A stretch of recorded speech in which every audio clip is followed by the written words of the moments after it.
ನನ್ನ ಪ್ರೀತಿಯ ಮಕ್ಕಳೇ, ಇಂದಿನ ಈ ತೀವ್ರ ವೇಗದಿಂದ ಓಡುತ್ತಿರುವ ವ್ಯಸ್ತ ಜಗತ್ತಿನಲ್ಲಿ ಸಮಯವು ಕೆಲವು ಮಹತ್ವಪೂರ್ಣ ಪರಿವರ್ತನೆ ಮಾಡಿದೆ.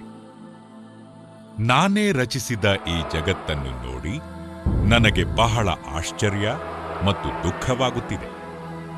ನಾನು ಇದನ್ನು ಎಷ್ಟು ಸುಂದರ ಸ್ವರೂಪದಲ್ಲಿ ರಚಿಸಿದ್ದೆ. ಆದರೆ ಈಗ ಇದು ಏನಾಗಿದೆ? ವೈಜ್ಞಾನಿಕ ಸಾಧನಗಳ ವರ್ತುಲದ ಜಾಲದಲ್ಲಿ ಸಿಕ್ಕಿ ಹಾಕಿಕೊಂಡಿರುವ ಮನುಷ್ಯನ ತರಹ ನೀವು ಕೊನೆಯಿಲ್ಲದ ನಿರಂತರ ದುಃಖದಲ್ಲಿ ಬದುಕುತ್ತಾ ಇದ್ದೀರಿ. ನಿಮ್ಮ ಈ ದುಃಖ ತುಂಬಿದ ವೃತ್ತಾಂತವನ್ನು ಕೇಳಿ ನಾನು ನಿಮ್ಮ ಸಮೀಪ ಬರುವ ನಿರ್ಣಯ ಮಾಡಿದೆ. ಈ ಅಪೇಕ್ಷೆಯ ಜೊತೆಗೆ ಬಹುಶಃ ನೀವು ನನ್ನೊಂದಿಗೆ ಮಾತನಾಡಲು ಇಷ್ಟಪಡುವಿರಿ.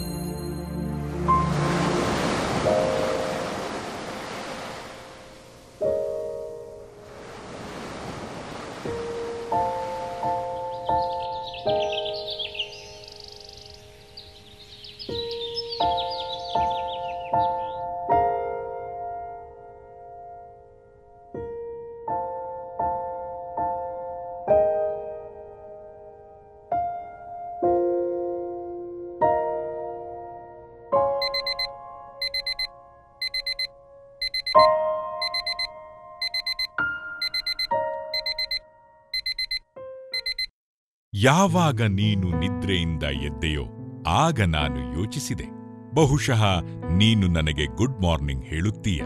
ಆದರೆ ನೀನಂತೂ ನಿನ್ನ ಪತ್ನಿಗೆ ಗುಡ್ ಮಾರ್ನಿಂಗ್ ಹೇಳಿದೆ.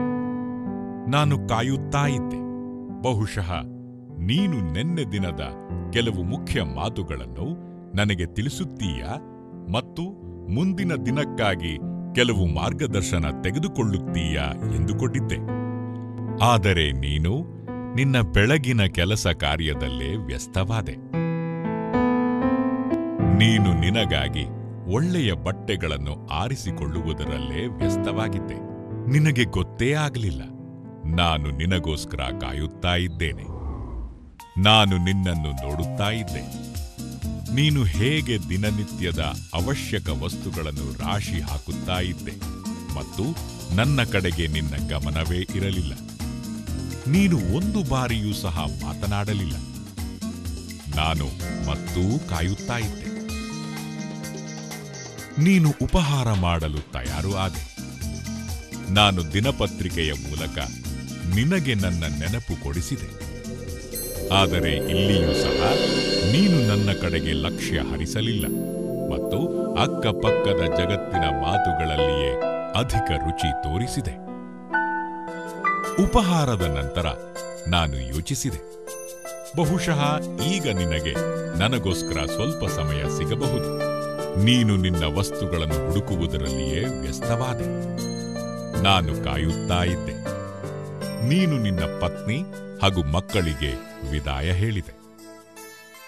ಈಗ ಖಂಡಿತವಾಗಿ ನಿನಗೆ ನನ್ನೊಂದಿಗೆ ಇರಲು ಬಹುಶಃ ಸ್ವಲ್ಪ ಸಮಯ ಸಿಗಬಹುದು ಎಂದು ಅನಿಸಿತು. ನಾನು ಯೋಚಿಸಿದೆ, ಈಗಂತೂ ನೀನು ನನ್ನೊಂದಿಗೆ ಅವಶ್ಯವಾಗಿ ಮಾತನಾಡುತ್ತೀಯ.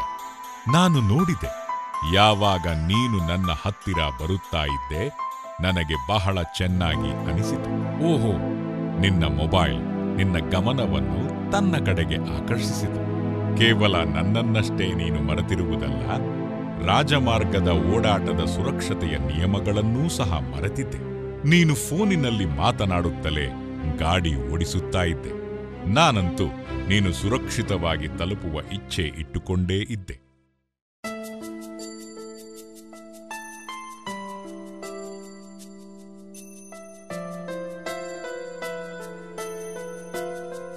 ಕನಿಷ್ಠ ಪಕ್ಷ ಈಗಲಾದರೂ ನೀನು ನಿನ್ನ ಕೆಲಸವನ್ನು ಪ್ರಾರಂಭ ಮಾಡುವುದಕ್ಕಿಂತ ಮೊದಲು ನನ್ನನ್ನು ನೆನಪು ಮಾಡಿಕೊಳ್ಳುತ್ತೀಯಾ ಎಂದು ಯೋಚಿಸುತ್ತಾ ನಿನ್ನ ನಿರೀಕ್ಷೆಯಲ್ಲಿದ್ದೆ.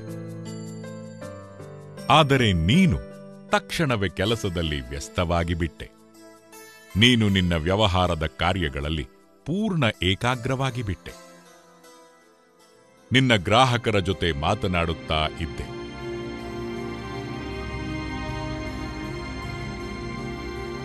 ಸಮಸ್ಯೆಗಳನ್ನು ನಿವಾರಣೆ ಮಾಡುತ್ತಾ ಮಾಡುತ್ತಾ ನಿನ್ನ ಧೈರ್ಯವನ್ನು ಕಳೆದುಕೊಂಡೆ. ಆದರೆ ನಾನು ಮಾತ್ರ ಬಹಳ ಧೈರ್ಯದಿಂದ ಕಾಯುತ್ತಲೇ ಇದ್ದೆ. ಈಗ ಭೋಜನದ ಸಮಯವಾಯಿತು. ಯಾವಾಗ ನಿನ್ನ ಭೋಜನದ ಕೋಣೆಗೆ ಪ್ರವೇಶ ಮಾಡಿದೆಯೋ, ನೀನು ನನ್ನ ಜೊತೆಗೆ ಮಾತನಾಡುವ ವ್ಯಕ್ತಿಯನ್ನು ನೋಡಿದೆ.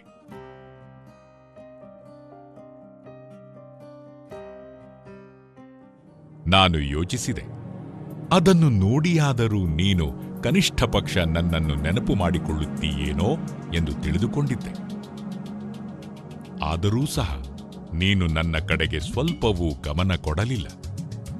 ಕೇವಲ ನನ್ನ ಕಡೆಗೆ ಅಷ್ಟೇ ಅಲ್ಲ, ನಿನ್ನ ಭೋಜನದ ಕಡೆಗೂ ಸಹ ನಿನ್ನ ಗಮನ ಸರಿಯಾಗಿ ಇರಲಿಲ್ಲ.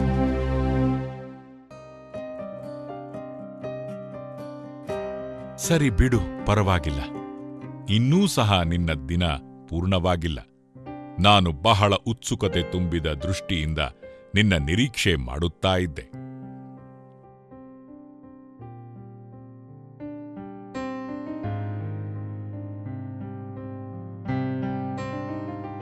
ನೀನು ಆಫೀಸ್ನಿಂದ ಹೊರಗೆ ಬಂದೆ.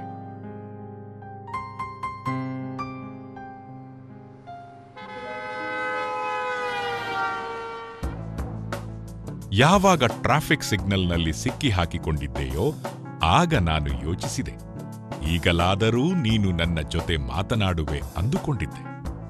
ಆದರೆ ನೀನು ಹಾಗೆ ಮಾಡಲಿಲ್ಲ.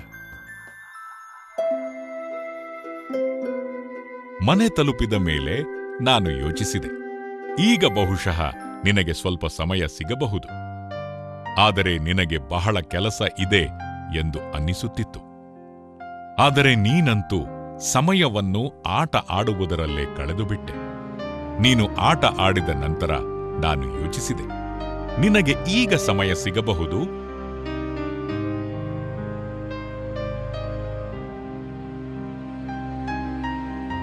ಮತ್ತು ನಿನ್ನನ್ನು ಕಾಯುತ್ತಿದ್ದೆ.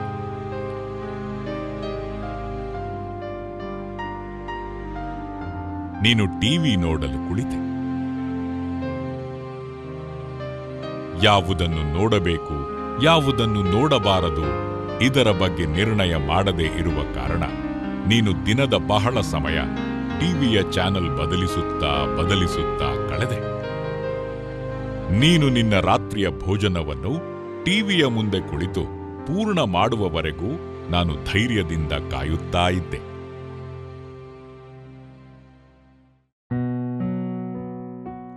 ಈಗ ಮಲಗುವ ಸಮಯ ಆಯಿತು.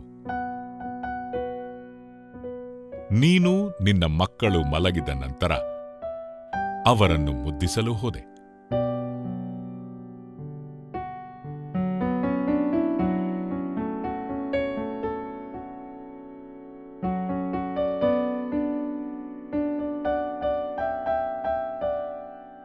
ಈಗಲಾದರೂ ಕೊನೆ ಪಕ್ಷ ನನ್ನ ಹತ್ತಿರ ಬರುತ್ತೀಯಾ ಎಂದು ನನ್ನ ವಿಚಾರ ನಡೆದಿತ್ತು.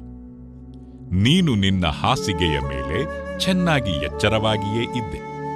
ನಿದ್ರೆ ಬರಲಿ ಎಂದು ನೀನು ಪುಸ್ತಕವನ್ನು ಓದಲು ಆರಂಭಿಸಿದೆ. ಹಾಗೆಯೇ ನೀನು ಮಲಗಿಬಿಟ್ಟೆ.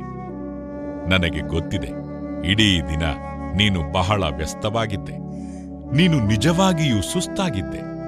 ಸರಿ, ಪರವಾಗಿಲ್ಲ.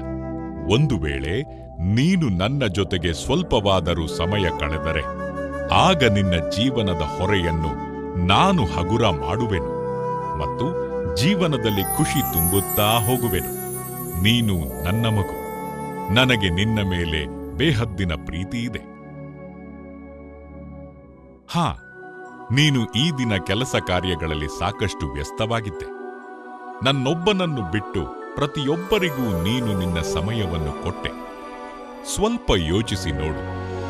ನಿನ್ನ ದಿನ ಬಹಳ ಸುಲಭ, ಸ್ಪಷ್ಟ, ಆತ್ಮವಿಶ್ವಾಸಪೂರ್ಣ ಮತ್ತು ಧೈರ್ಯದಿಂದ ತುಂಬಿರಬೇಕೆಂದರೆ, ಜೀವನವು ಬಹಳ ಚೆನ್ನಾಗಿ ಶಾಂತಿಪೂರ್ಣ ಆಗಬೇಕೆಂದರೆ ನಮ್ಮಿಬ್ಬರ ನಡುವೆ ಸಂಭಾಷಣೆ ನಡೆಯಬೇಕು. ಆದರೆ ಸಂಭಾಷಣೆ ಒಂದೇ ಕಡೆಯಿಂದ ಆಗುವುದಿಲ್ಲ. ಆದ್ದರಿಂದ ನನ್ನ ಜೊತೆ ಮಾತನಾಡುತ್ತಾ ಇರು. ನಾನಂತೂ ಸದಾ ನಿನ್ನನ್ನು ಪ್ರೀತಿಸುತ್ತಾ ಇದ್ದೇನೆ ಮತ್ತು ಇರುತ್ತೇನೆ.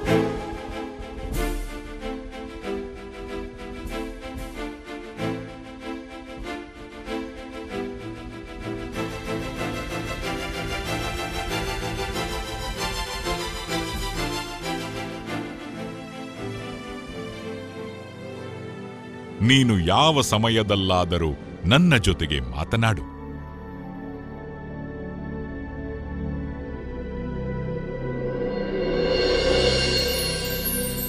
ಮಧುರ ಮಕ್ಕಳೇ, ತಾವು ನನ್ನನ್ನು ಅನೇಕ ಜನ್ಮಗಳಿಂದಲೂ ಹುಡುಕುತ್ತಿದ್ದೀರಿ.